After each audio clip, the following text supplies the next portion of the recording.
కానీ మీరు మాట్లాడుతున్న ప్రతి మాటలో ఒక రకమైన కోపం, అణచిపెట్టుకున్న కోపం ప్రతి పదంలో అట్లా వ్యక్తం అవుతుంది. అంతే ఎందుకు? అరే బాబు, నీకు అర్థమైతే లేదు. నువ్వు ఆవేశం ఎక్కువ, ఆలోచన తక్కువ ఉంది నీకు. ఈ రాష్ట్రానికి ఎందుకు అంతమంది ఎందుకు పెట్టించారు? 6 నెలలు విచారణ చేసి నా మీద ఏసీబీ రైడ్ చేస్తే 2 కోట్ల రూపాయల ఆస్తి తప్ప 120 మంది 1,00,000 కోట్ల క్లబ్లో ఉన్నారా? 120 మంది 1,00,000 కోట్ల క్లబ్లో ఉన్నారు. జాబితా ఉందా మీరు? నేను ఇస్తా పక్కా ఓపెన్ ఛాలెంజ్. ఒక సామాజిక వర్గాన్ని అని అంటే బహుశా మీరు టీ ప్రభాకర్ రావు అని ఇందాక అన్నారు. ఒకటే సామాజిక వర్గం అక్కడ చలామణి ప్రభాకర్ రావు నన్ను దొర. ఆ దొర ఏం చెప్తే అదే వేదం. ఏ పేరు?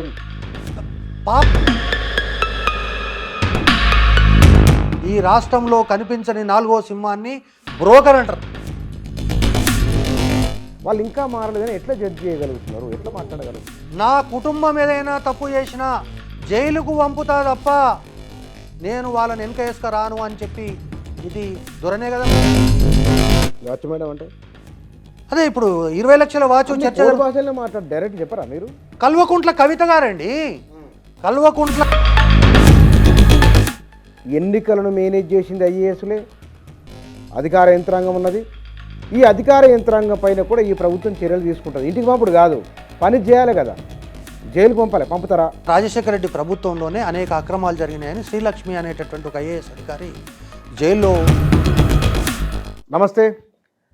తెలంగాణలో కాంగ్రెస్ పార్టీ అధికారంలోకి వచ్చిన తర్వాత ఇన్నాళ్ళుగా మౌనంగా ఉన్నవారు, కాస్త తటస్థంగా ఉన్నవారు, లేదా ఆనాడున్న ప్రభుత్వానికి అనుకూలంగా ఉన్నవారు, భిన్న రకాల వ్యక్తులు ఇప్పుడు వారి అభిప్రాయాలను చాలా స్పష్టంగా బయటికి వ్యక్తం చేస్తున్నారు. అందులో విద్యారంగంలో ఉన్నవారైతే మరి కొంచెం ఒక మెట్టు ఎక్కువనే ఉన్నారు. ఇంకా రాజకీయాల్లో ఉన్నవారు సరే. విద్యారంగానికి సంబంధించి తెలంగాణ ఉద్యమంలో తనమంతు పాత్ర పోషించిన నాయకుడు మధుసూదన్ రెడ్డి గారు. వారి మధ్య వారి వీడియోలు 2-3 వీడియోలు చూసిన రాజకీయ పార్టీలు ఏమైనా జాయిన్ అయ్యామని నాకు అనిపించింది. సరే, అంత సీరియస్ పొలిటికల్ స్టేట్మెంట్ ఏమిటి ఒకసారి మాట్లాడదాం వారి దగ్గర. ఎందుకంటే ఇంటర్ విద్యా జేఏసీ నుంచి వారు తెలంగాణ ఉద్యమంలో ఉన్నారు. విద్యార్థి సమస్యలు దాని కేంద్రంగా, ఉద్యమ కేంద్రంగా వాటిలో చాలా క్రూషియల్ రోల్ ప్లే చేశారు వారు నా దగ్గర ఉన్నారు. వారితో మాట్లాడదాం. సార్ నమస్కారం. నమస్కారం సార్. సార్, నేను మీ వీడియోలు కొన్ని చూసిన, ఇందాక నా ఇంటర్వ్యూలో కూడా చెప్పిన, మీరు పొలిటికల్ పార్టీలో జాయిన్ అయ్యిందా? అంటే పొలిటికల్ పార్టీ అనేటటువంటిది కాదు, బట్ తెలంగాణ ఉద్యమ సమయంలో ఏదైతే ఉద్యమ స్ఫూర్తి ఉందో, తెలంగాణ అంటే ఏదైతే ప్రేమ ఉందో, తెలంగాణ ముందుండాలనేటటువంటి ఒక ఆశయం కావచ్చు, ఆశ కావచ్చు, మనం అందరికంటే చాలా గొప్పగా ఉండాలనేటటువంటి అంశం మాత్రమే నాలో ఉంది తప్ప భవిష్యత్తులో రాజకీయాలు ఎట్లుంటాయి ఏం కథ అనేది తెలియదు. కానీ తెలంగాణ బాగుండాలనేటటువంటిది, తెలంగాణకు ఎవరన్నా హాని చేస్తే దాని మీద స్పందించడం అనేటటువంటిది, తెలంగాణలో మంచి జరిగినా దాని గురించి గొప్పగా మాట్లాడడం, చెడు జరిగితే తక్షణం దాన్ని ఖండించడం అనేటటువంటిది ఒక ఉద్యమ కాలం నుంచి నాకు వస్తున్నటువంటి విషయం. అదే సందర్భంగా గత 9.5 సంవత్సరాలుగా ఉన్నటువంటి పరిపాలనలో కూడా జోనల్ వ్యవస్థ మీద అయితేనేమి, అదేవిధంగా తెలుగు బలవంతంగా ఇంటర్మీడియట్లో రుద్దడం అయితేనేమి, తర్వాత తెలంగాణలో ఉన్న ఆర్థిక పరమైనటువంటి విధానాలు కానీ, లేకపోతే తెలంగాణలో ఉన్న విద్యాపరమైనటువంటి విధానాలు కానీ, విద్యా విధానం పైన ప్రభుత్వం ప్రకటించినవి చేయకపోవడం కానీ, విద్యా వైద్యాన్ని గాలి కొదిలేయటం కానీ, ఉద్యోగ ఉపాధ్యాయ కార్మికులను పూర్తిగా తాబేదారులుగా లేక ఏమాత్రం కూడా పట్టించుకోపోవడం కానీ, ఇటువంటి అనేక తాబేదారులుగా అంటే ఉద్యోగ ఉపాధ్యాయ కార్మికులు అనేటటువంటిది తెలంగాణ ఉద్యమంలో కీలకమైన పాత్ర పోషించారు. రాజు ఏం చెప్పిండంటే ఉద్యమ కాలంలో మీరు మేము భుజం కలిపి పనిచేసినాము, ఈ రాబోయేటటువంటి తెలంగాణ అభివృద్ధిలో కూడా మనం భుజం కలిపి పనిచేయాలి, మీరు మేము కలిస్తేనే ఈ రాష్ట్రం ముందుకు పోతుందని చెప్పారు. రాజు ఎవరు? రాజు అంటే కల్వకుంట్ల చంద్రశేఖరరావు గారిని నేను రాజుగానే భావిస్తాను. ఆయన ఒక ముఖ్యమంత్రిగా, ప్రజాస్వామ్యము ముఖ్యమంత్రి, ఇది బహుశా నా దృష్టిలో అంతకాలం నిజాం కంటే చాలా మూర్ఖమైనటువంటి రాజుగా నేను భావిస్తాను. చాలా పెద్ద పెద్ద పదాలు వాడుతున్నారు. అంటే పెద్ద పదాలు అనేటటువంటి దానికంటే కూడా ప్రజలలో ఉన్న ఆవేదన, ఆందోళన, ఈ 9.5 సంవత్సరాలుగా నోరు తెరవడానికి అవకాశం లేనటువంటి విధానము, అనుసరించినటువంటి విధానము, తర్వాత ప్రజలను చూసినటువంటి విధానము, సరే పరిపాలనా పద్ధతులు, ఇవన్నీ కూడా చూసిన తర్వాత మనం ఇప్పుడైనా మాట్లాడకపోతే కనీసం ఆయన ఇంకా కూడా ఆ యొక్క ట్రాన్స్లో నుంచి బయటకు, ఇంకా ఆయన కొడుకు కానీ అల్లుడు కానీ ట్రాన్స్లోకి వెళ్ళి బయటకు వచ్చినట్టుగా మనకు అనిపించట్లేదు. అంటే ఆయన వాళ్ళ భాష కానీ వాళ్ళ మాటలు కానీ ఇంకోటి కానీ. కాబట్టి ఇప్పటికైనా ఎవరో ఒకరు చెప్పాలి.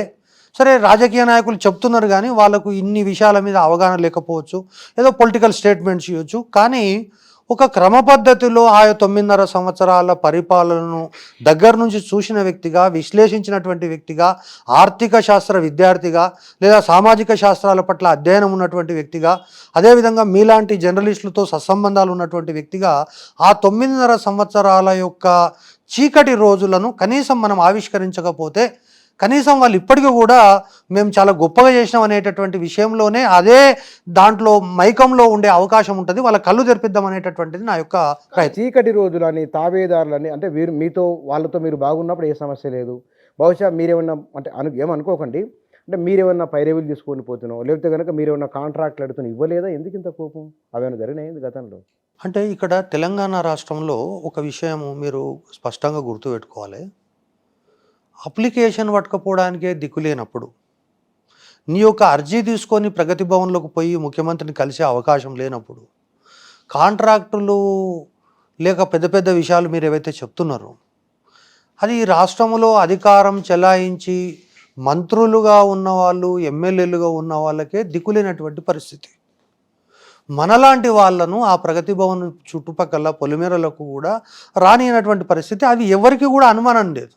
కానీ ఇందులో ఉన్న నా యొక్క ఆవేదనను నేను ఎందుకు ఆవిష్కరించే ప్రయత్నం చేస్తున్నానంటే, తెలంగాణ ఉద్యమ సందర్భంలో మనము అనేక విషయాలపైన, తెలంగాణ ఉద్యమం నేను పాల్గొన్నది, నా విద్యా వ్యవస్థ బాగుపడుతుంది, నారాయణ శ్రీ చైతన్య అనేటటువంటిది అయ్యత్న గారు పొలిమేరలు దాటి పోతుంది, రైతులు స్వేచ్ఛగా స్వతంత్రంగా ఉంటారు, తర్వాత ఉద్యోగ ఉపాధ్యాయ కార్మికులు ఏవైతే రెక్కాడితే కానీ డుక్కాడని ఉద్యోగ సంఘాలు, ఉద్యోగ నాయకులు ఉన్నారో ఈ జీతాల కోసము, పిఆర్సీల కోసము ఎదురు చూసి రకరకాలైనటువంటి ఇబ్బందులు సంపన్న వర్గాలు ఏదో కొత్త ఆశించినాయి. దాంట్లో ఒకటి, తెలంగాణ వచ్చిన 9.5 ఏళ్ల కాలంలో అసలు ఏమి మొత్తం చీకటి రోజులు ఏమీ జరగలేదు అని అనడం న్యాయమైందేనా?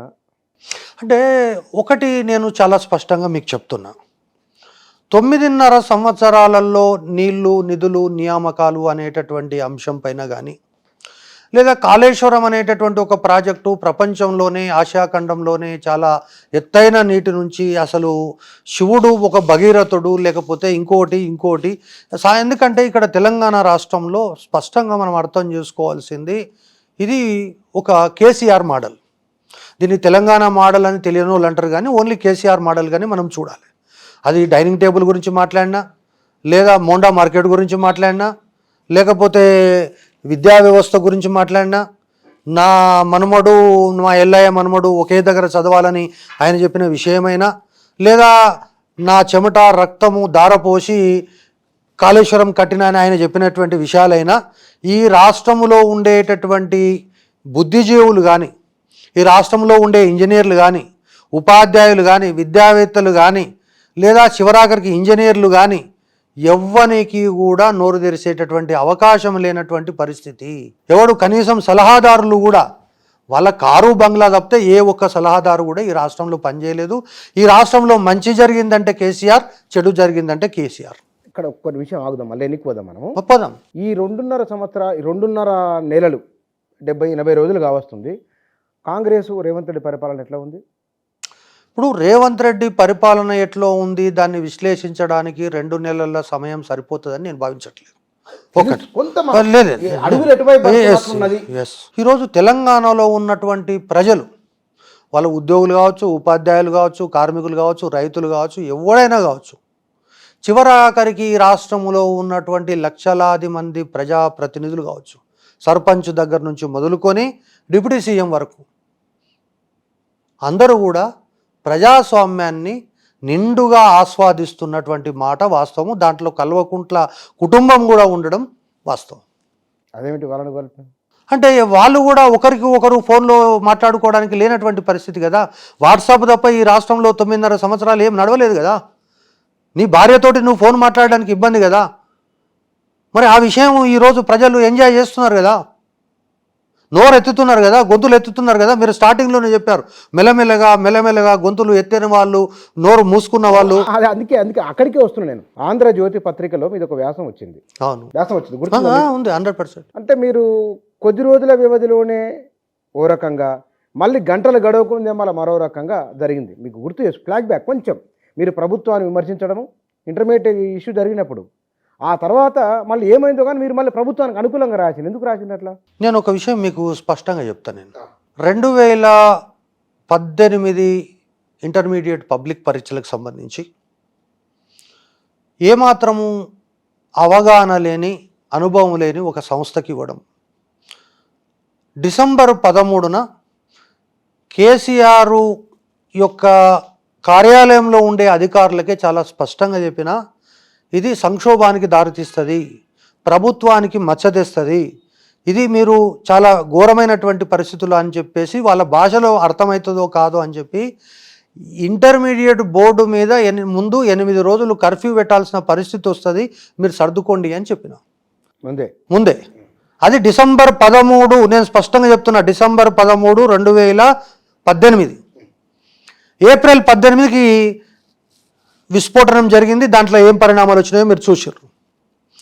ఆ తర్వాత ఆర్ఎస్ఎస్ నుంచి ఆర్ఎస్యు వరకు, విద్యార్థి సంఘాల నుంచి దళిత సంఘాల వరకు, ఈ రాష్ట్రంలో ఉన్న సిపిఐ దగ్గర నుంచి భారతీయ జనతా పార్టీ వరకు ప్రతి ఒక్కరూ కూడా దీనిపైన స్పందించడం, 25 మంది విద్యార్థులు చనిపోవడం. బహుశా తెలంగాణ రాష్ట్ర వచ్చిన తర్వాత ఆ ప్రభుత్వం ఎదుర్కొన్నటువంటి మొదటి సంక్షోభం అది. రెండవ సంక్షోభం పబ్లిక్ సర్వీస్ కమిషన్. ఆ సందర్భంలో నేను చాలా గట్టిగా చెప్పినా కూడా వినలేదనేటటువంటి ఉద్దేశంతో అప్పుడు చీకటి రోజులు, ఎమర్జెన్సీ కంటే చాలా చీకటి రోజులు, అటువంటి సందర్భంలో మనం ఇప్పుడు ఎక్కడైతే కూర్చున్నామో అదే స్థానంలో కూర్చొని ఆ ప్రభుత్వం చేసినటువంటి తప్పిదాలే ఈ సంక్షోభానికి కారణం అనేటటువంటిది ఎలుగెత్తి చాటిన. అది నేను చేసినటువంటి మొదటి తప్పు రాజు దృష్టిలో.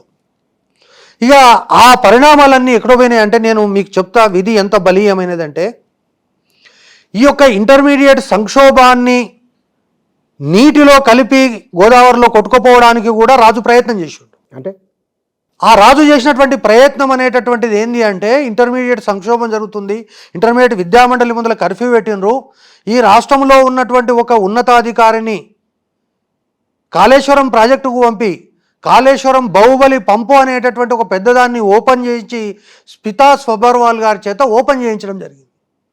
ఆ నీళ్ళల్లో ఇంటర్మీడియట్ సంక్షోభం కొట్టుకుపోతుందని ఆశించారు, కానీ ఈ ఇంటర్మీడియట్ సంక్షోభంలో ఆ నీళ్లు కొట్టుకొని తిరిగి వెనకపోయినటువంటి పరిస్థితి బహుశా రాజుకు అప్పుడు గుర్తు లేకపోయి ఉండొచ్చు. ఇప్పుడు నేను గుర్తు చేస్తున్నా ఒకటి.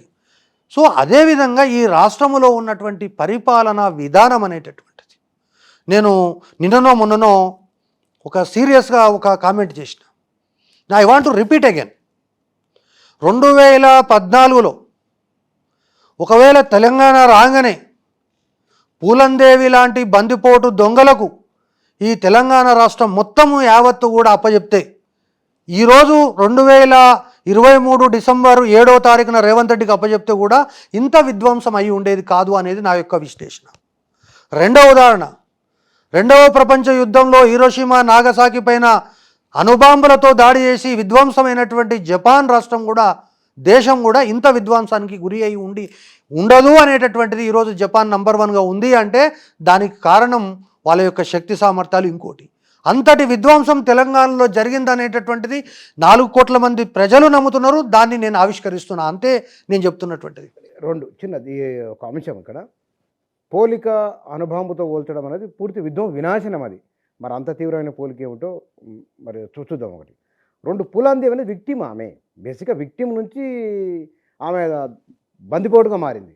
బాలకిలకు పోలిక ఎట్లా సరిపోయింది అంటే నేను పూలందేవి గురించి చెప్తలేను. నేను ఇక్కడ బందిపోట్ల గురించి మాత్రమే చెప్తున్నా. అంటే పూలందేవి లాంటి బందిపోట్లు అని చెప్పినా కానీ పూలందేవికి కారణం వేరే ఉండొచ్చు.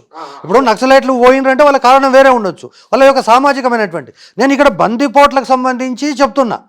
బందిపోట్లు అందుకే నేను ఇక్కడ తీవ్రవాదులు అని చెప్తలేను, నక్సలైట్లు అని చెప్తలేను. వాళ్ళకు సిద్ధాంతం ఉంటుంది, వీళ్ళకేం సిద్ధాంతం ఉండదు.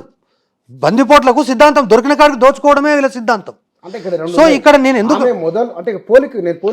పూలందేవి తీసేద్దాం మీ తీవ్రత, ఎందుకంటే ఆమె తర్వాత ఆమె కూడా హింస మార్గంలోకి వెళ్ళింది. అదో అంటే పోలిక ఏమిటో నాకు అది అంత పెద్ద పోలిక చేస్తున్నాను నేను అంటున్నా. అంటే పోలిక చేయడానికి ఏంటంటే తెలంగాణ ప్రజలకు ఇప్పటికీ కూడా ఆయన యొక్క జాతిపిత అనేటటువంటి అభిప్రాయము, తెలంగాణ బాపు అనేటటువంటి ఒక అభిప్రాయము, తర్వాత ఆ కుటుంబము చేసినటువంటి ఏవైతే అరాచకాలు ఉన్నాయో వాటి పట్ల ఇంకా కూడా పూర్తిగా అవగాహన లేకుండా ఉండడము. ఈరోజు టీఆర్ఎస్ పార్టీలో ఉన్నోళ్ళు కూడా తెలంగాణ ఉద్యమంలో పాల్గొన్న వాళ్ళు చాలామంది ఉన్నారు.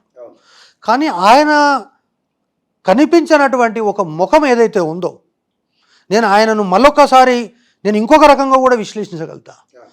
నైజాం పరిపాలన అనేటటువంటిది ఏదైతే ఉందో, ఆయన ఆర్ట్స్ కాలేజీ కట్టిండు, ఉస్మాన్ యూనివర్సిటీ కట్టిండు, తర్వాత రకరకాలైనటువంటి నిర్మాణాలు, ఈరోజు ఎక్కడ చూసినా నిర్మాణాలు, ఫలక్నామా ప్యాలెస్లు, ఇవన్నీ కూడా చాలా రకాలైన చెరువులు తవ్వించడం, రైలు మార్గాలు, ఇవన్నీ చాలా విషయాలు చెప్పుకుంటారు. కానీ అల్టిమేట్గా ఆయనకు ఉన్నటువంటి ఏదైతే తెలంగాణ ప్రజల యొక్క మాన ప్రాణాలు దోచుకున్నాడు అనేటటువంటిది ఆయన యొక్క తాబేదారులు ఏవైతే ఉన్నారో, ఇదే విధంగా తెలంగాణకు సంబంధించినంత వరకు ఈ 9.5 సంవత్సరాల కాలము నైజాము పరిపాలన మించినటువంటి దోపిడీకి సంబంధించినటువంటి పరిపాలన. ఈయన రాజుగా అనేక రకాలైనటువంటి కార్యక్రమాలు చేసిండు. ఈరోజు సెక్రటరియట్ కట్టాల్సిన అవసరం లేకుండే, కానీ నిజాంలాగా నాకు ఒక పేరు ఉండాలని చెప్పి నువ్వు సెక్రటరియట్ కట్టింది వాస్తవం. కనీసం 10 జిల్లాల్లో కలెక్టరేట్లు ఇంకొక 50 సంవత్సరాలైనా ఉమ్మడి 10 జిల్లాల్లో ఉన్నటువంటి కలెక్టరేట్లు అవసరం లేకుండే, కానీ నీ పేరు కోసం నువ్వు కట్టినవు. నీ కింద ఉండేటటువంటి కాశీం రజ్వీలు ఎవరైతే ఉన్నారో, ఆయన కింద ఉన్న ప్రతి ఒక్కడు కాశీం రజ్వే. సుమారు 120 మంది అధికారులు. కాశీం రజ్వీ అంటే తెలంగాణలో హింస, ప్రజలపైన క్రూరమైన హింస చేసిన వ్యక్తి, వాళ్ళతో పోలుస్తున్నారా? నేనేమంటున్నా అంటే నేరాల యొక్క స్వభావం మారింది. నేర స్వభావం అనేటటువంటిది ఇంతకుముందు ఉన్నటువంటి స్వభావం మారింది. ఈరోజు చాలా రకాలైనటువంటి నేర స్వభావాలు అనేటటువంటివి చూసినావు. నేను ఈరోజు మీకు చాలా విషయాలు కనుక మనం మాట్లాడుకుంటే, ఈ యొక్క కాశీం రజ్వీ పరిపాలనలో నేను ఈ రాష్ట్రంలో ఉన్నటువంటి ఐఏఎస్ అధికారులు ఒక 5-6 మంది పేర్లు నేను చెప్పాల్సిన అవసరం లేదు. ఆ 5-6 మంది అధికారులు ఏ విధంగా ఈ రాష్ట్రం మీద పడి దోచుకున్నారు అనేటటువంటిది ఈరోజు సమాజంలో చర్చ జరుగుతుంది కదా. 5-6 మంది పేర్లు చెప్తేనే మిగతా ఐఏఎస్ అధికారులు అవాకయ్యే పరిస్థితి ఉంది కదా. మరి ఆ పరిస్థితి ఈ దేశంలో ఏ రాష్ట్రంలో కానీ, ఈ రాష్ట్రంలో ఎప్పుడైనా ఉమ్మడి రాష్ట్రంలో కానీ ఇవన్నీ కూడా వదిలిపెట్టండి. అలాంటి వారిపై ఈ గవర్నమెంట్ చర్యలు తీసుకుంటుందా అనుకుంటారా మీరు? ఇప్పుడు నేనేమంటున్నాను, 4 అధికారులను, ఒక ఉదాహరణకు సోమేష్ కుమార్ లాంటి వ్యక్తిని కావచ్చు, రజత్ కుమార్ లాంటి వ్యక్తిని కావచ్చు, లేకపోతే ఇంకొక అరవింద్ కుమార్ లాంటి వ్యక్తిని కావచ్చు, ఈరోజు ఇంటి బాట పట్టించారు. ఒకటి. రెండవది, నేను ఆశ్చర్యకరమైనటువంటి విషయం నీకు ఎందుకు చెప్తున్నా అంటే, తెలుసో తెలియకనో ఈ ఐఏఎస్ అధికారులు ఈ విధంగా దోపిడీకి పాల్పడడం ఏంటి అని అంటే, నీకు చాలామంది ఐఏఎస్ అధికారులు తెలుసు, ఐపీఎస్ అధికారులు తెలుసు. ప్రశాసన్ నగర్లో ఒక ఇల్లు ఉండడం అనేటటువంటిది ఐఏఎస్ అధికారి గౌరవాన్ని పెంచుతుంది. అరే మన ఒక్కొక్క సర్కిల్లో ఉంటాము, ఏదో తీసుకుపోయి మనలాగా దిల్సునార్లోనో లేకపోతే ఇంకో దగ్గరనో ఓల్డ్ సిటీలో ఉంటే వాళ్ళ యొక్క గౌరవం పెరగదు. నేను అంతవరకు యాక్సెప్ట్ చేస్తాను. కానీ మీరు ఒక ఐఏఎస్ అధికారి ఉండి 100 ఎకరాలు భూములు కొని వ్యవసాయం చేసి ప్రభుత్వానికి డబ్బులు ఇచ్చి ఈ రాష్ట్రములో ఒక ఐఏఎస్ అధికారి ఇంట్లో ఒక పార్టీకి సంబంధించినటువంటి వేలాది కోట్ల రూపాయలు దొరికినాయంటే వీళ్ళని ఐఏఎస్ అధికారులు అనాలనా, కాశీం రజ్వీ అనాలనా, బందిపోటు దొంగలు అనాలనా, ఏమనాలా మీరు చెప్పండి నాకు. కానీ మీరు మాట్లాడుతున్న ప్రతి మాటలో ఒక రకమైన కోపం, అణచిపెట్టుకున్న కోపం ప్రతి పదంలో అట్లా వ్యక్తం అవుతుంది. అంతే ఎందుకు అంటే అన్న, తెలంగాణ ఉద్యమంలో మనము ఆవేదన అనేటటువంటి ఉంటుంది. వ్యక్తిగతంగా ఏ ఆంధ్రవాడు నిన్ను ముంచలేదు, ఏ ఆంధ్రవాడు నన్ను ముంచలేదు. కానీ ఓవరాల్గా ఈ యొక్క వ్యవస్థలో వాళ్ళ యొక్క ప్రాబల్యం కానీ, వాళ్ళ యొక్క కళాశాలలు కానీ, లేకపోతే రియల్ ఎస్టేట్ కంపెనీలు కానీ, ఇదోటి కానీ ఇంకోటి కానీ అన్ని విషయాలలో కూడా ఆంధ్రోడు అంటేనే సరే, మన సారే చెప్పిండు కదా, లంకలో ఉట్టేటివన్నీ కోతులు అనేటటువంటివి. నేను అట్లా మాట్లాడతలేను. కానీ నేను ఈరోజు ఏం చెప్తున్నా అంటే, ఒక ఉదాహరణ చెప్తా. ఈరోజు చెప్పులు కొంటే ఇన్సూరెన్స్ ఉంది, బూట్లు కొంటే ఇన్సూరెన్స్ ఉంది, వాచ్ కొంటే ఇన్సూరెన్స్ ఉంది. నువ్వు 1,00,00,000 కోట్ల రూపాయలు పెట్టినటువంటి కాళేశ్వరానికి ఆ కూలిపోవడానికి కారణం ఎవడు? దాన్ని రిపేర్ చేసే బాధ్యత ఎవరిది? కనీసం దానికి ఏమైనా ఇన్సూరెన్స్ పాడైందా? ఎవడు నోరు తెరిచే పరిస్థితి లేదు. మరి దీన్ని ఏమనాలో చెప్పు. ఇక్కడ వద్దాం మనం. ఈ ప్రశ్నించాలి కదా, ప్రశ్నిస్తున్నారు. మీరు ఆంధ్రజ్యోతిలో మళ్ళీ అనుకూలంగా ఎందుకు రాశారు ఆర్టికల్? Yes, correct. నేనేమంటున్నానంటే తెలంగాణ ఈ యొక్క ఇంటర్మీడియట్ వ్యవహారము ఇదంతా వచ్చిన తర్వాత నేను 2-3 విషయాలు మీకు చెప్పాలి. ఒకటి, ఇంటర్మీడియట్ సంక్షోభం. 2, జోనల్ వ్యవస్థ రద్దు. ఉద్యోగ ఉపాధ్యాయ కార్మికులందరూ కూడా తీవ్రమైనటువంటి నిరాశ నిస్పృహలు కోల్పోయినటువంటి సందర్భంలో మొట్టమొదట ఏదైతే ఈ యొక్క రాష్ట్రంలో ఉన్న ఉద్యోగులకు సంబంధించినటువంటి పంపిణీ విషయంలో ఏదైతే కమిటీ తేల్చలేదో ఆ కమిటీ పట్ల రాష్ట్ర ప్రభుత్వం తాత్సారం చేసిందో దానిపైన మొట్టమొదట రౌండ్ టేబుల్ పెట్టి స్పందించినటువంటిది మధుసూదన్ రెడ్డి. రెండవ అనేక విషయాల్లో స్పందించిన. ఎప్పుడైతే సరూర్ నగర్ సభలో నేను నా యొక్క ఆవేశము బయటపడ్డదో నాతో పాటు ఇంకిద్దరు ఆవేశం వచ్చింది. ఆ ఇద్దరు యొక్క చరిత్ర ఒకసారి తెలుసుకుంటే మనం మిగతా విషయాలు తెలుసుకోవడం ఈజీ అవుతుంది. ఒక వ్యక్తి ఏసీబీ ఆఫీస్కి పోయి ఛాయ్ తాగి వచ్చిండు. సరే, దాంట్లో ఆయన బలహీనతన, కాలు పట్టుకున్నాడా, చేతులు పట్టుకున్నాడా, కనికరించినా, దట్ ఈస్. నాంపల్లి చౌరాస్తాలో ఒక పాస్పోర్ట్లకు సంబంధించినటువంటి కేసులో మా ఉద్యోగ సంఘాల నాయకుడు ఒక పెద్ద ఆయనని టాస్క్ ఫోర్స్ వాళ్ళు లిఫ్ట్ చేసారు. రాత్రికి పెట్టుకున్నారు, ఉదయం వదిలిపెట్టారు. అట్లా నాకు కూడా చాలామంది చెప్పినారు, నువ్వు అనవసరంగా జీవితం పోతుంది, నాశనం అవుతావు, లేకపోతే నిన్ను వేధిస్తారు, వెంటాడతారు అని చెప్పితే ఈ రాష్ట్రంలో ఉన్నటువంటి ఒక ప్రధానమైనటువంటి మంత్రి, ఇద్దరు మంత్రుల్లో ఒక మంత్రి, ఎందుకంటే రాష్ట్రంలో నా దృష్టిలో 9.5 సంవత్సరాల్లో ఒక ముఖ్యమంత్రి, ఇద్దరు మంత్రులు ఉన్నారని నేను భావిస్తా. ఎక్కడికి పోయినా ఈరోజు కూడా దానికి కట్టుబడి ఉన్నా.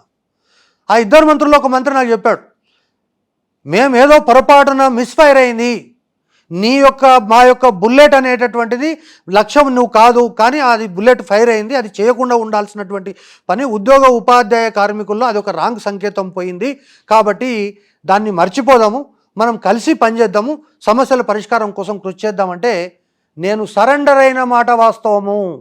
నేను ఇద్దరు కన్ఫెస్ అవుతున్నా, నేను సరెండర్ అయినా. ఆ రోజు సరెండర్ అయ్యి ఆ ప్రభుత్వానికి సూచనలు చేసిన, సలహాలు ఇచ్చిన, తర్వాత ఆ ప్రభుత్వం చెప్పినటువంటి పనులు చేసిన, ఆ ప్రభుత్వం నన్ను చాకిరీ చేయమంటే చాకిరీ కూడా చేసిన, 2-3 ఎమ్మెల్సీల్లో గెలిపించేటటువంటి దాంట్లో నువ్వు కార్యకర్తగా పనిచేయాలంటే కూడా నేను పనిచేసిన. కానీ ఇవన్నీ కూడా ఏంటంటే నీలాంటి పెద్దవాళ్ళు 1-2 చెప్పి నాకు చెప్పిన విషయం కూడా చెప్తా, మీరు ఆశ్చర్యపోతారు. అరే బాబు, నీకు అర్థమైతే లేదు, నువ్వు ఆవేశం ఎక్కువ, ఆలోచన తక్కువ ఉంది నీకు.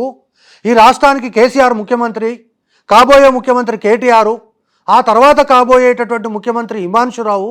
60 సంవత్సరాల ఈ పరిపాలనలో నువ్వు బతికి బట్ట ఎక్కడ కడతావురా నాయన, కాబట్టి నువ్వు సరెండర్ కావడం తప్ప మార్గం లేదంటే నేను సరెండర్ అయిన తర్వాత కూడా నేను ఏమనుకున్నా అంటే జనరల్గా ఎవరినన్నా కాళ్ళు పట్టుకుంటే క్షమిస్తారు, కానీ ఈ యొక్క కుటుంబం అనేటటువంటిది లేదా ఈ జాతి అనేటటువంటిది ఎవరిని కూడా క్షమించినటువంటి దాఖలాలు పోలేదు. ఏ మంత్రి అయితే కేసీఆర్ ముందు కూర్చోబెట్టి నీ సమస్యలు పరిష్కారం అవుతాయని చూపించిండో ఆయన కూడా ముఖం చాటేసినటువంటి పరిస్థితి. అవన్నీ కూడా నేను పెద్ద కేర్ చేయలే. ఇవన్నీ కాకుండా నేను ఇక గొప్ప విషయం చెప్తా మీకు. ఈ రాష్ట్రములో ఐపీఎస్ కనిపించని 4వ సింహాన్ని ఏమంటారు? పోలీస్. ఈ రాష్ట్రంలో కనిపించని 4వ సింహాన్ని బ్రోకర్ అంటారు. అని కనిపించని 4వ సింహం అనేటటువంటిది నేను చిన్న పోలీసుల గురించి చెప్తలేను, ఇండియన్ పోలీస్ సర్వీస్ గురించి చెప్తున్నా. టి ప్రభాకర్ రావు అనేటటువంటి ఒక బ్రోకర్ నా మీద చేసినటువంటి దాడి, ఇంటర్మీడియట్ విద్యా వ్యవస్థలో ఉన్న 5-6 మంది లేడీస్ని పిలిచి వీని మీద ఏదో ఒకటి తప్పుడు కేసు పెట్టండి అని చెప్పి పెట్టించి సిద్దిపేటలో, హనుమకొండలో, వరంగల్లో, బేగం బజార్లో ఈ విధంగా 5-6 కేసులు నా మీద బనాయించిండ్రంటే వాని పోలీస్ అంటామా బ్రోకర్ అంటామా మీరే చెప్పండి. ఇంత జరిగిందా? ఇది ఇప్పటికీ కేసులు ఉన్నాయి కదా. అంటే ఎందుకు అంతమంది ఎందుకు పెట్టించారు? నేనేమంటున్నా, ఒకటి వీడు ఈ రాష్ట్రంలో ఉన్నటువంటి ప్రజలందరినీ ఏకం చేసి మొట్టమొదటిసారిగా తెలంగాణ రాష్ట్ర ప్రభుత్వానికి వ్యతిరేకంగా ఎవడన్నా నోరు తెరవాలంటేనే భయపడుతున్నాడు. అటువంటిది వీడు ఇంత తెగింపు ఏంది, వీని వెనకాల ఉన్నటువంటి బ్యాక్గ్రౌండ్ ఏంటి, ఆ వెనకాల ఉన్నటువంటి రాజకీయ శక్తులు ఏంటి, వెనకాల ఉన్నటువంటి పెద్ద పెద్ద తీవ్రవాద శక్తులు ఏమన్నా ఉన్నాయని 6 నెలలు విచారణ చేసి నా మీద ఏసీబీ రైడ్ చేస్తే 2 కోట్ల రూపాయల ఆస్తి తప్ప 2 పైసల ఆస్తి కూడా దొరకలే. బాగా బాగా బాగా పెద్ద ఎత్తున డబ్బులు ఉన్నాయి. లే పెద్ద ఎత్తున కాదు, ఇదే పెద్ద పెద్ద టీవీలలో నార్సింగ్లో 4.5 ఎకరాల భూమి ఉందన్నారు, ₹1 నా యొక్క ఆదాయం 2,70,00,000, నా ఆస్తి 2 కోట్లు. 4.5 సంవత్సరాలు అయింది. ఈ రోజు కూడా ఏసీబీ ఎందుకు ఛార్జ్ షీట్ వేయలేకపోయింది?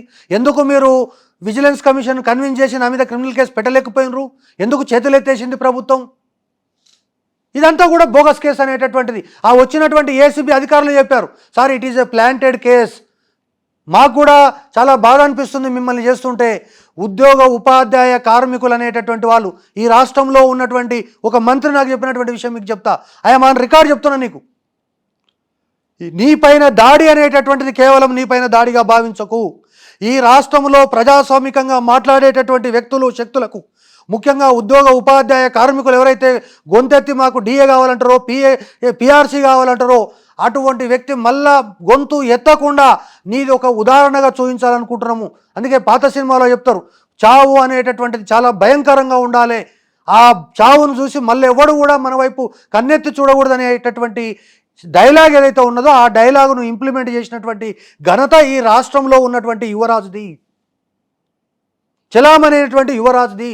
ఆ తర్వాత అది కూడా చేయకపోతే ఇగో ఈ విధమైనటువంటి కేసులు పెట్టి ఆ తర్వాత క్రమంలో ఇంకా కూడా వీడు ఎన్ని కేసులు పెట్టినా లొంగుతలేడని చెప్పి నవీన్ మిట్టల్ అనేటటువంటి ఒక అధికారిని పెట్టి నా మీద అనేక రకాలైనటువంటి కేసులు బనాయించి వీడిని ఉద్యోగం నుంచి తొలగించాలని, ఆఫీసులోకి రావద్దని ఎన్ని రకాల చేసినా నేను ఈరోజు చెప్తా ఉన్నా, ఖచ్చితంగా వీళ్ళ యొక్క పాపాలు అనేటటువంటివి పండినాయి కాబట్టే ప్రకృతి అనేటటువంటిది పరవశించింది. నువ్వు ఏదైతే చెప్పినావో దాదాపు నాగార్జున సాగర్ గట్టి ఇన్ని రోజులైంది, ఎన్నడూ కుదులే. నేను మా ఊర్లో చెరువులో ఎప్పుడు నేను ఆడుకునేవాడిని. నేను కట్టినటువంటి పిట్టగూడు కనీసం 4 రోజులు ఉండేది, అందులో పిట్టలు పోయేటివి. కానీ ఈ రాష్ట్రంలో ఒక ముఖ్యమంత్రి అన్నీ తానే కట్టినటువంటి కోట్ల రూపాయల అప్పు తెచ్చినటువంటి కాళేశ్వరం ప్రాజెక్టు ఎందుకు కుంగింది? అది కూడా ఎన్నికలకు ముందు 2 నెలల ముందు ఎందుకు కుంగింది అంటే నువ్వు చేసినటువంటిది, నువ్వు చేస్తున్నటువంటి విధానాలు ఏవైతే ఉన్నాయో, ఏదంటే చెప్పేవి శ్రీరంగ నీతులు, దూరేవి డాష్ డాష్. అదేవిధంగా ఈ రాష్ట్ర ముఖ్యమంత్రి పూజలు చేసిన, పునస్కారాలు చేసిన, చండీ యాగాలు చేసిన, లేదా పెద్ద పెద్ద స్వాముల కాళ్ళు మొక్కినా నీ యొక్క నియతు బాలేదు, నీ మనసులో ఉన్నటువంటిది విషము అనేటటువంటిది ప్రకృతి గ్రహించింది కాబట్టే ప్రకృతి నిన్ను శిక్షించిందని చెప్పి నేను భావిస్తున్నా. 100% శిక్షించింది. లేకుంటే ఎన్నికలకు 2 నెలల ముందు పడిపోవడం ఏంటి? కానీ ప్రజల్లో అంటే కొద్దిమంది ఇన్ఫ్లుయెన్స్డ్ ప్రజలు ఎవరైతే ఉన్నారో వాళ్ళు బాధపడి ఉండొచ్చు, లేదా వాళ్ళు ఏమైనా భావన ఉండవచ్చు వారిలో. కానీ చాలామంది ప్రజల్లో కేసీఆర్ పట్ల ఇంకా ఆరాధన ఉన్నది. కేసీఆర్ ఓడిపోయింది ఏమిటని చాలామంది బాధపడుతున్నారు. ఒక చర్చ కూడా సోషల్ మీడియాలో జరిగింది. నేనేమంటున్నా అంటే క్రూరమైనటువంటి చాలా ప్రజాకంటకుడైనటువంటి ఒక రాజు, ఒక నిజాం, ఇద్దరు కలిస్తే ఎవరైతారో ఆయనను మనం కేసీఆర్ అనొచ్చు అనేది నా యొక్క ప్రగాఢమైనటువంటి విశ్లేషణ. మీరేమని అనుకోండి, ప్రజలలో ఏం కనిపిస్తుంది అంటే ఆయనకు సంబంధించినటువంటి మంచి విషయాలు చర్చకు తెస్తున్నారు. ఈరోజు 7 కోట్ల అప్పు వాస్తవమా కాదా? 7 లక్షల కోట్లు. 7 లక్షల కోట్ల అప్పులు తీసుకురావడం అనేటటువంటిది దేనికి సంకేతం అనేటటువంటిది నేను అడుగుతున్నా.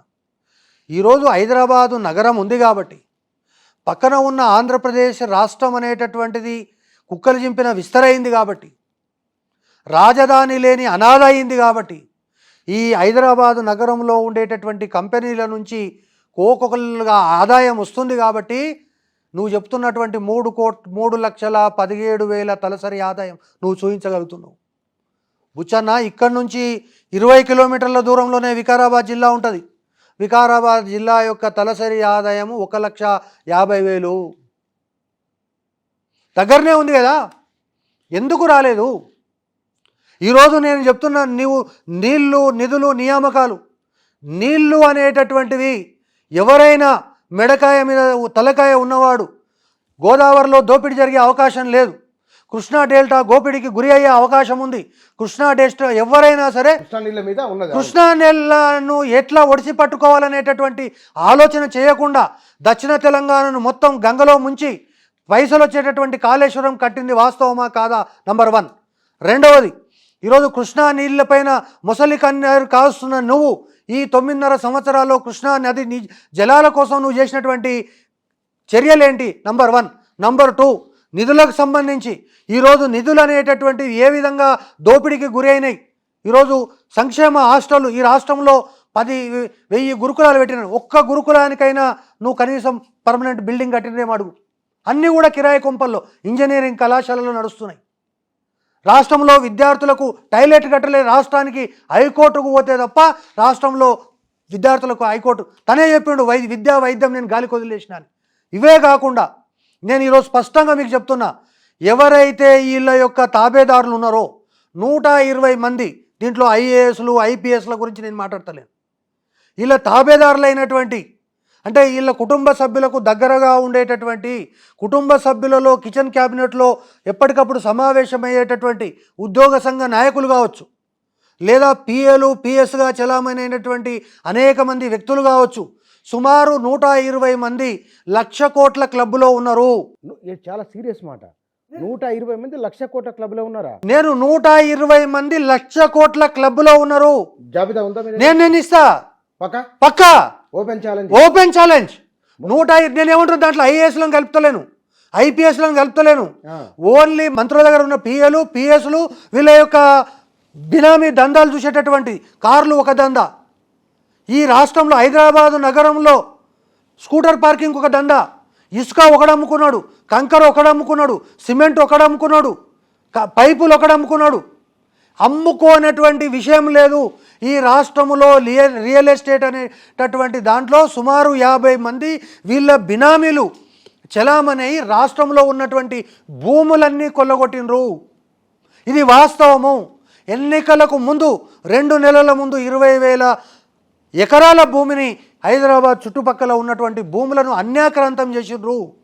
నేనేమంటున్నా, ఈరోజు నేను మీకు స్పష్టంగా చెప్తున్నా, కోట్ల విజయభాస్కర్ రెడ్డి దగ్గర నుంచి, టి అంజయ్య దగ్గర నుంచి, మర్రి చెన్నారెడ్డి దగ్గర నుంచి, మాజీ ముఖ్యమంత్రులు ఎంతమంది ఉన్నారో పివి నరసింహారావు దగ్గర నుంచి ఈ రోజు వరకు, బూరుగుల రామకృష్ణారావు దగ్గర నుంచి ఈ రోజు వరకు ఏ కుటుంబం కూడా ఇంత దోపిడికి పాల్పడలేదు. వీళ్ళలో ఒక పైసా వంతు దోపిడికి పాల్పడలేదు.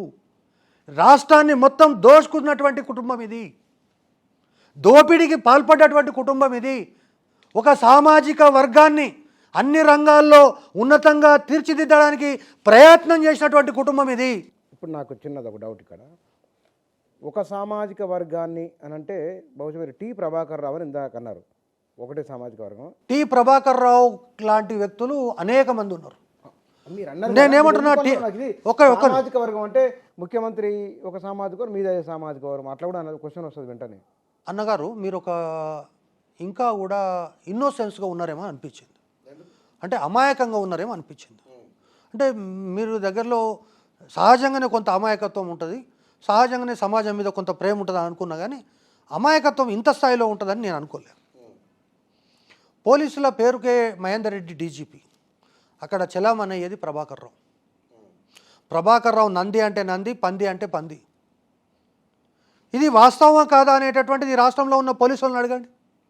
ఒకటి, అదేవిధంగా ప్రతి ఒక్క డిపార్ట్మెంటు, సెక్రటేరియట్లో ఒక తాబేదారు ఉంటాడు, సెక్రటేరియట్లో మంత్రులకు లేనటువంటి అధికారం, సెక్రటేరియట్లో ఐఏఎస్ అధికారులకు లేనటువంటి అధికారం, సెక్రటేరియట్లో జీఏడీలో పనిచేస్తున్నటువంటి భూసాని వెంకటేశ్వర్లు అనేటటువంటి ఒక వ్యక్తి, ఈ యొక్క అధికారి ఆల్రెడీ డిప్యూటీ సెక్రటరీ స్థాయి అధికారి పోతే లేవలేదనేటటువంటి కోపంతో ఆ అధికారిని 6 నెలలు చెట్లు పట్టించినటువంటి మాట వాస్తవం కాదా? ఇంకే కాదు, ఇంకొకటి ఫైనల్ చెప్తా. మీకు ట్రాన్స్పోర్ట్ డిపార్ట్మెంట్ తెలుసు, ట్రాన్స్పోర్ట్ డిపార్ట్మెంట్లో ఇంకో దొర ఉంటాడు, ఆ దొర ఏం చెప్తే అదే వేదం. పాపాల పాపారావు ఆయన పేరు. ఆ దొర చెప్పిందే వేదము. మంత్రి, ప్రిన్సిపల్ సెక్రటరీ, కమిషనర్ వీళ్ళంతా చీపురు పుల్లతో సమానము. ఒకవేళ ఆయనకు 1,00,000 కోట్లకు ₹1 తక్కువ ఉన్నా నేను తెలంగాణ వదిలిపెట్టిపోతా. చాలా మీరు ఓపెన్ ఛాలెంజ్లు వేస్తున్నారు. ఇప్పుడు వాళ్ళ డిఫమేషన్ కేసు వేస్తే మీ మీద ఓపెన్గా వాళ్ళ పాపాలు అంటారు, తాబేదారు అంటారు, దూర అంటారు, రాజు అంటారు. వాళ్ళ వాళ్ళ వాళ్ళ సొసైటీలో వాళ్ళ డిఫేమ్ చేయట్లేదు వాళ్ళు. నేనేమంటున్నా, ఒకటి నేను ఒక విద్యా వ్యవస్థలో పనిచేస్తున్నటువంటి ఒక వ్యక్తిగా నేనేమంటున్నా, దోపిడీ అనేటటువంటిది ఏ రూపంలో ఉన్నా మనకు ఒకసారి చెప్పిండు, దోపిడీ బయటోడు చేస్తే పొలిమేర దాటి కాలోజీ అన్నాడు, ప్రాంతేతరుడు దోపిడీ చేస్తే దూరం దాకా తన్నే జరుపుతాం, ప్రాంతం వాడు దోపిడీ చేస్తే ప్రాంతంలోనే పాతర వేస్తాం. ఇది తెలంగాణ ఉద్యమం సందర్భంగా కాలోజీ నారంట నాగోడవలో రాసిండు, చాలా మీటింగ్లో మాట్లాడండి విషయాన్ని. అది మన దొర కూడా చాలాసార్లు చెప్పిండు. మరి ఈ దోపిడీ పాల్పడ్డటువంటి దొరను, ఈ దోపిడీకి పాల్పడ్డటువంటి దొర, ఆ నిజాం అనేటటువంటి వ్యక్తి ఓన్లీ ఒకటే కాశీం రజీని పెట్టుకున్నాడు. కానీ ఈ దొర మాత్రము ప్రతి డిపార్ట్మెంట్కు ఒక కాశీం రజీని పెట్టిండు, ప్రతి డిపార్ట్మెంట్కు. ఆ డిపార్ట్మెంటులో ఆ యొక్క సామాజిక వర్గంకు సంబంధించినటువంటి వ్యక్తుల చేతిలో డిపార్ట్మెంట్లు ఉన్నాయి, మంత్రులు వేస్టు. నేను ఇంత స్పష్టంగా చెప్తున్నా. రిజల్ట్ వచ్చే రోజు మీరు ఎక్కడున్నారు? 23 అసెంబ్లీ ఎన్నికలు, అది నేను ఇంట్లోనే ఉన్నా, టీవీ చూస్తున్నారు. చూస్తున్నా. మీ భావన ఏమిటి అయిపోయిన తర్వాత? రిజల్ట్ వచ్చిన తర్వాత సగటు తెలంగాణ వాడు ఏదైతే 63 రోజులు నేను జైల్లో ఉన్నా, చెంచల్గూడ జైల్లో. 63 రోజుల తర్వాత చెంచల్గూడ జైలు నుంచి బయటికి వచ్చిన. బయటకు వచ్చినప్పుడు నేను పెద్దగా నా యొక్క ఫీలింగ్స్ ఏమీ లేవు. కానీ మా అమ్మ, మా నాన్న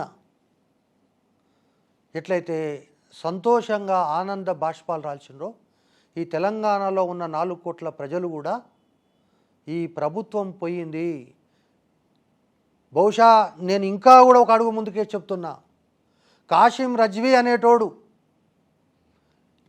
ఎయిర్పోర్ట్లో విమానం ఎక్కలేక విమానం రెక్కను పట్టుకొని పరిగెత్తి పాకిస్తాన్కు పారిపోయేటటువంటి పరిస్థితి ఎట్లయితే ఉందో, అట్లా ఈ రాష్ట్రంలో ఉన్నటువంటి ఈ యొక్క పరిపాలకులు ఎక్కడికక్కడ పారిపోతారు అనేటటువంటి ఆ యొక్క ఆనందకరమైనటువంటి సన్నివేశం. తెలంగాణ రాష్ట్రం వచ్చిన రోజు ఎంత సంతోషపడ్డానో అంతే సంతోషం ఆ రోజు నాకు కలిగింది.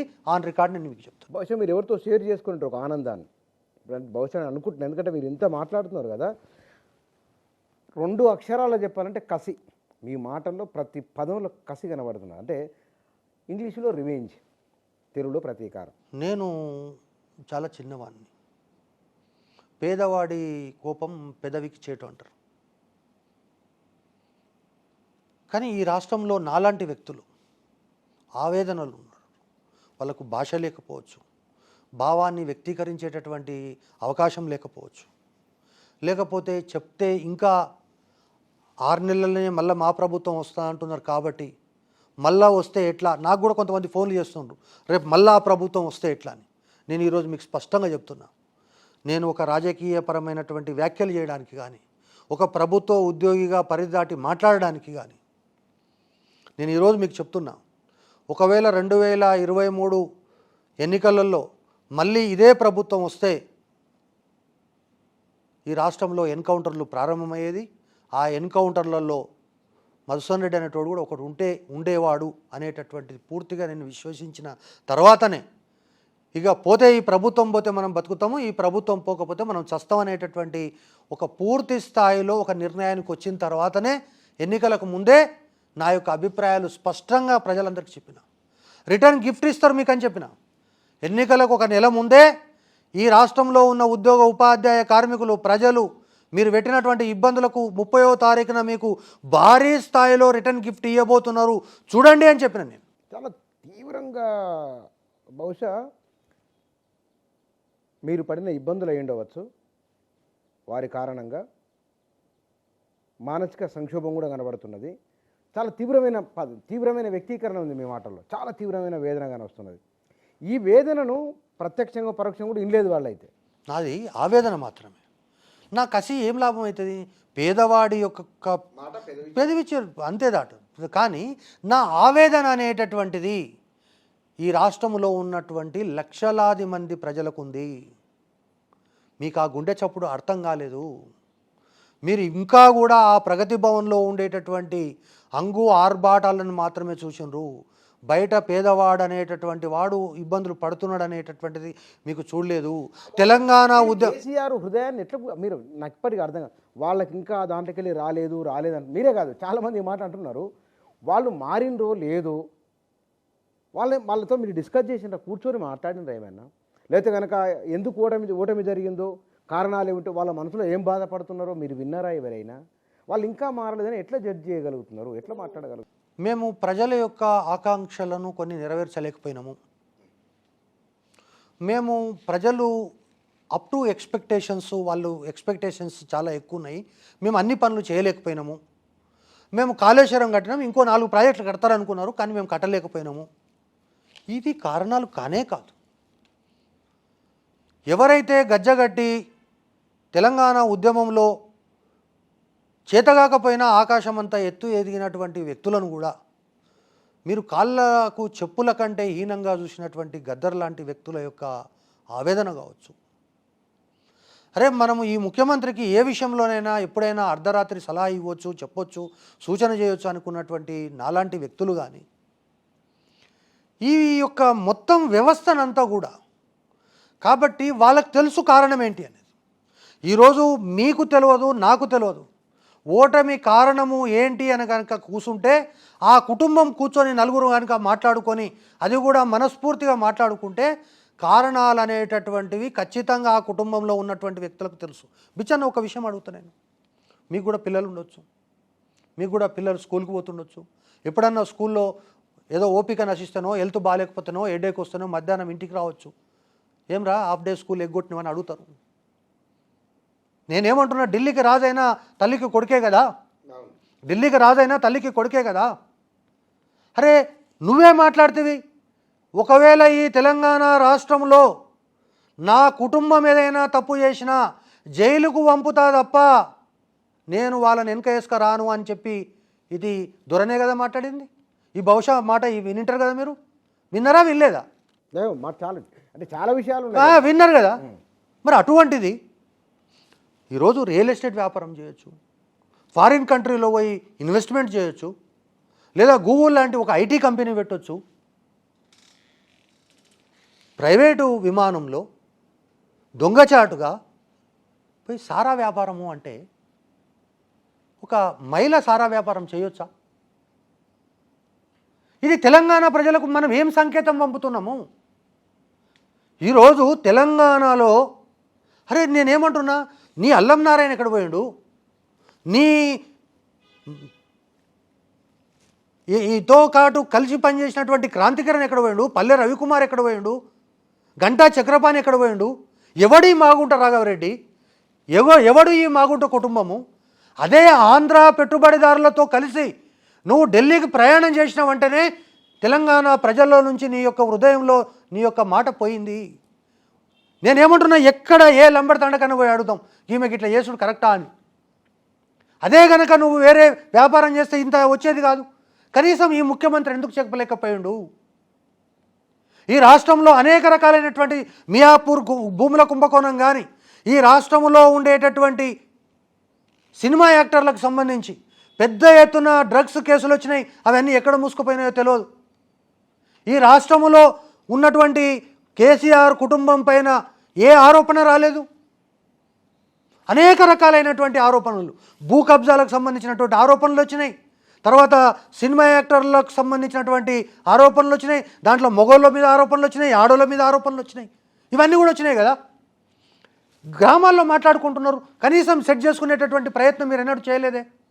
నేనేమంటున్నా, తెలంగాణ ప్రజల్ని, కాబట్టి నేను ఈరోజు స్పష్టంగా చెప్తున్నా, తెలంగాణ ప్రజలను మనము 9.5 సంవత్సరాలు బందిపోట్ల కంటే ఘోరంగా దోచుకున్నామో, మనము మన తాబేదారులు 150 మందో 200 మందో కలిసి ఈ తెలంగాణను నీళ్లు, నిధులు, నియామకాలతో పాటు ఇసుక, కంకర, సారా అన్ని రకాలుగా ఏ సహజ వనరులను కూడా వదిలిపెట్టి దోచుకున్నాం. కాబట్టి వీళ్ళు మనను ఎందుకు పారిపోయిండండి కాశీం రజ్వీ? ఒకవేళ ఇక్కడే ఉండి ప్రెస్ మీట్ పెట్టి జస్టిఫికేషన్ ఇచ్చుకోవచ్చు కదా.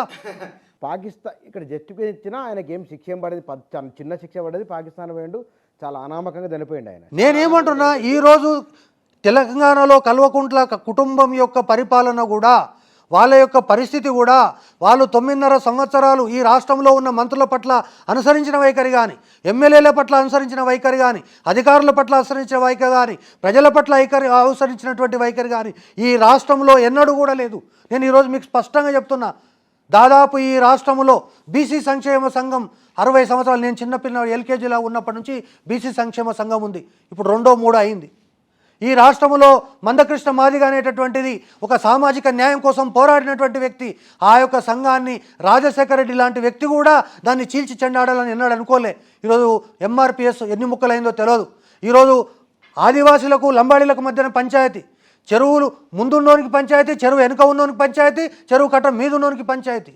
ఇవన్నీ కూడా ఈ రాష్ట్రాన్ని కుల సంఘాల పేరుతోటి చీల్చి చెండా. బాగుంది. అంటే మీకు నేను అనుకుంటున్నా ఈ 4-5 సంవత్సరాలు మీరు చాలా డెప్త్గా అధ్యయనం చేసిండ్రు, చాలా విషయాలు బాగా చూస్తున్నట్టుంది, బహుశా తిరిగినట్టు కూడా ఉన్నది. మీరు మీతో మాట్లాడడం చేసిండు ఎవరో, నేను అంచనా వేయలేకపోతున్నా. ఓకే, మీకైనా ఈ కాంగ్రెస్ గవర్నమెంట్ భవిష్యత్తులో ఇలాంటి పనులు చేయదు అని ఒక ఆలోచన లేదా ఒక అంచనా మీకు ఏమైనా ఉన్నదా? అంటే నేను ఉదాహరణకు మీకు ఒక విషయం చెప్తా స్పష్టంగా. ఇది ఒక డెమోక్రటిక్ గవర్నమెంట్. ఏది? కాంగ్రెస్. రేవంత్ రెడ్డి సుప్రీం కాదు, రేవంత్ రెడ్డి పైన కూడా సుప్రీంస్ ఉంటారు. ఇందులో ఒక విషయం ఏంటంటే, నువ్వు ప్రగతి భవన్ గేట్లోకే పోలేనప్పుడు నీ యొక్క అభిప్రాయాలు చెప్పే అవకాశం ఉండదు. కానీ ఈరోజు ప్రగతి భవన్ యొక్క ఇన్ఫ్లుయెన్స్ ఈ ప్రభుత్వం మీద 2%.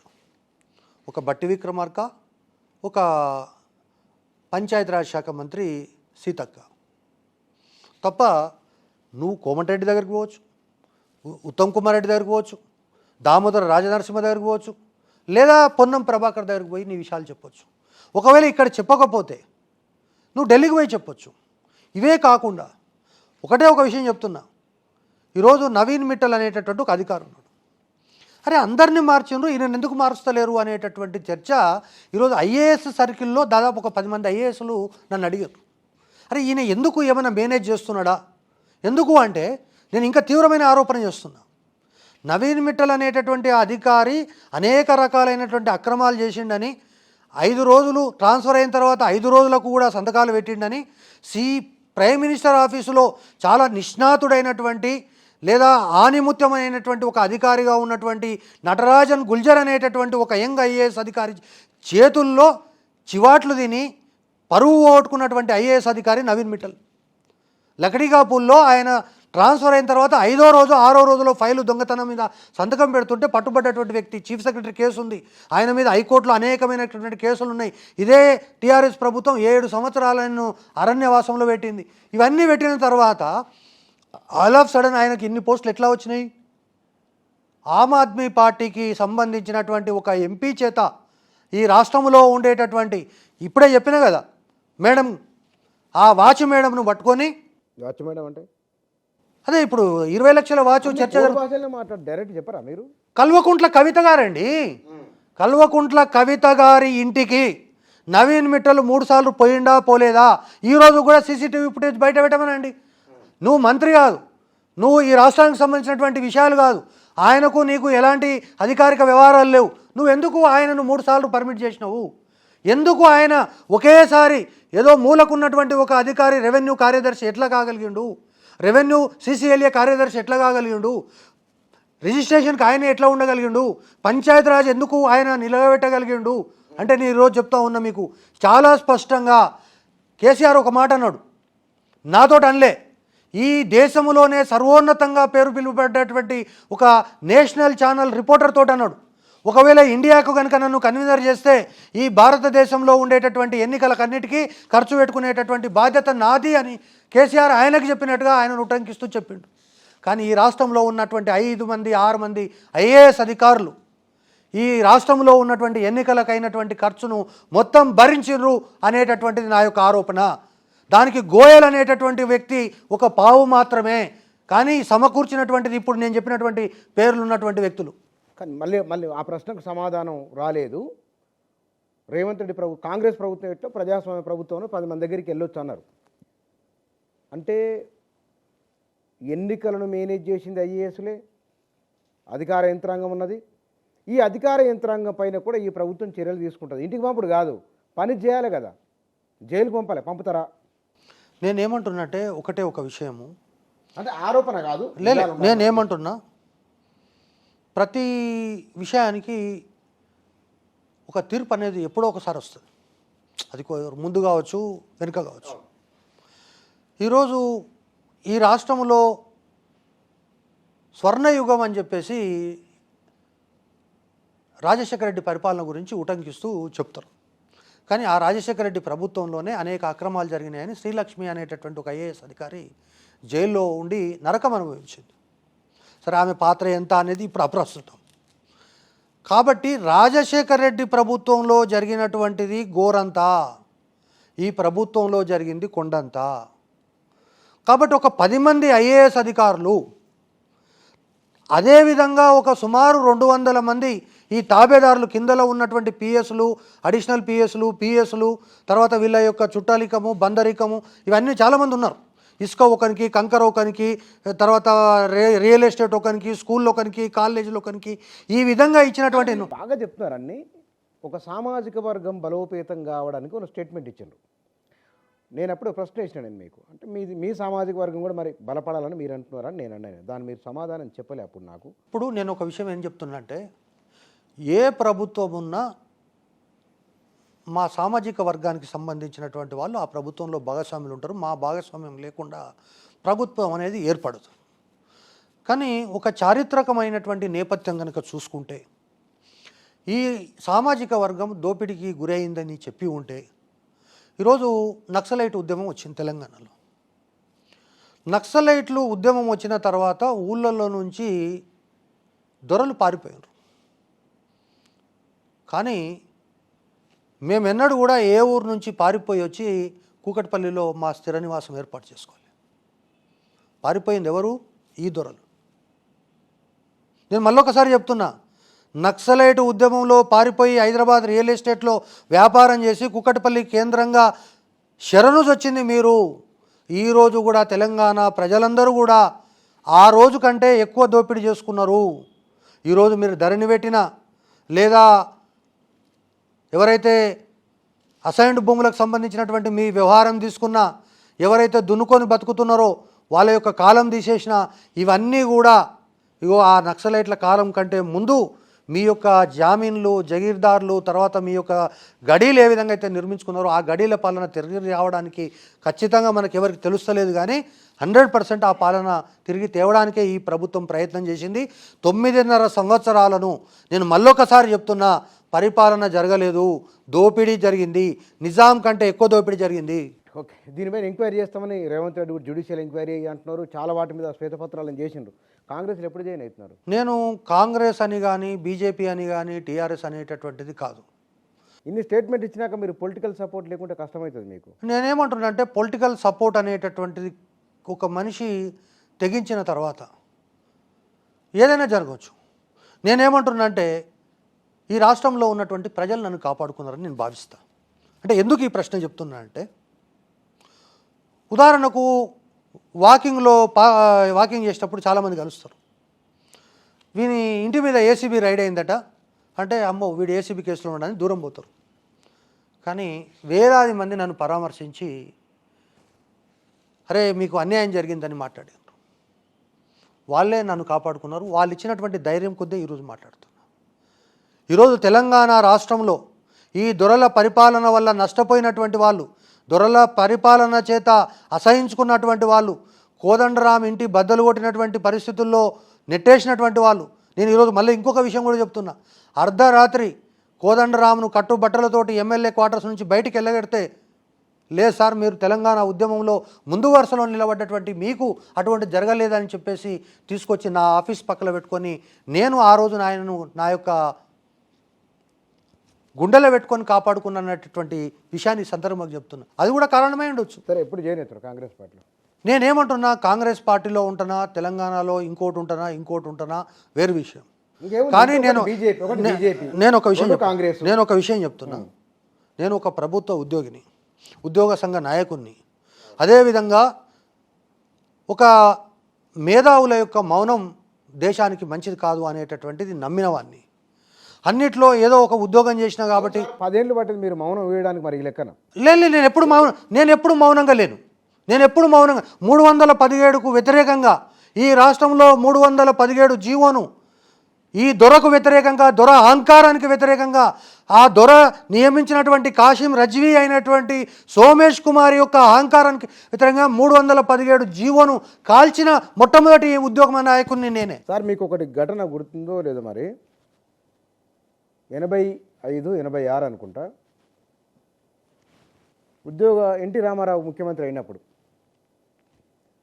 టీఎన్జిఓ నాయకుడు స్వామినాథన్ గారు ఓ పెద్ద గొడవ జరిగింది అప్పట్లో ముఖ్యమంత్రికి వారికి మధ్య.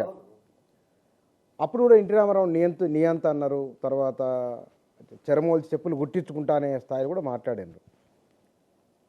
ఎన్టీ రామారావు నియంతనా? ఎన్టీ రామారావు నియంతగా వ్యవహరించి 58 సంవత్సరాలు ఉన్నది 56 సంవత్సరాలుగా చేసిండు.